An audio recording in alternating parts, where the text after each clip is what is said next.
दोस्तों, आपने टीवी और सीरियलों में तो पूरे महाभारत को देखा होगा और पूरे महाभारत के युद्ध को भी देखा होगा, लेकिन क्या आपने कभी सोचा है विदुर ने महाभारत के युद्ध में हिस्सा क्यों नहीं लिया, जबकि वह कुरु परिवार का हिस्सा थे? ऐसा इसीलिए क्योंकि विदुर, पांडु और धृतराष्ट्र तीनों वेदव्यास के पुत्र थे, पर विदुर की माँ दासी थी, इसीलिए ये बचपन से तय था वो राजकुमार या राजा नहीं बन सकते। हालांकि सबसे योग्य वही थे। बचपन से उन्हें नीति और धर्म में रुचि थी, युद्ध कला सीखने में उनको कोई रुचि नहीं थी। इसीलिए पूरी महाभारत में कहीं वर्णन नहीं है कि विदुर किसी शस्त्र को चलाने में पारंगत थे। उनकी बुद्धि बहुत तीक्ष्ण थी। अगर वो राजा बनते तो भीष्म जैसा योद्धा हस्तिनापुर की रक्षा करता और विदुर धर्म पूर्वक राज्य चलाते, इतिहास कुछ और ही होता। पूरी महाभारत में धृतराष्ट्र को जितने कड़वे वचन विदुर ने बोले, किसी और की हिम्मत कभी नहीं हुई। उन्हें युद्ध करना ही नहीं आता था, इसीलिए युद्ध में हिस्सा नहीं लिया। मित्रों, महाभारत काल में विदुर नीति का उल्लेख किया गया है, लेकिन विदुर नीति क्या है? महाभारत काल में विदुर नीति बहुत प्रसिद्ध थी। विदुर धृतराष्ट्र के सौतेले भाई थे जो एक दासी के पुत्र थे। विदुर नीति के अंतर्गत नीति सिद्धांतों का सुंदर वर्णन किया गया है। युद्ध के अनंतर विदुर पांडवों के भी मंत्री हुए। विदुर नीति वास्तव में महाभारत युद्ध से पूर्व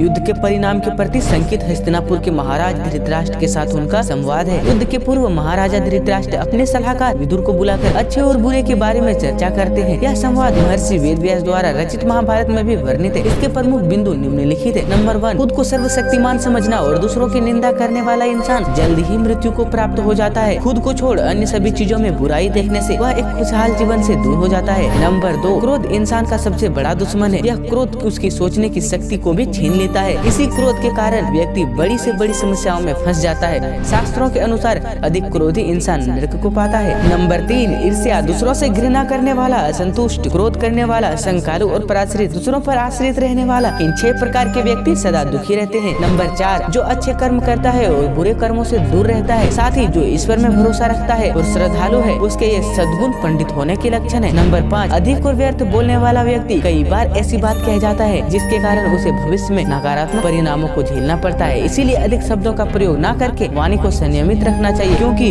असंयमित वाणी से आयु कम होती है। तो दोस्तों, ये है विदुर नीति जो महाभारत में उल्लेख किया गया है, जो हमने आपके साथ शेयर किया है। आपको अच्छी लगी हो दूसरों के पास भी शेयर कीजिए और वीडियो को लाइक और चैनल को सब्सक्राइब करना बिल्कुल ना भूलना। हम यहाँ पर आपको कुछ न कुछ नया ही सिखाएंगे।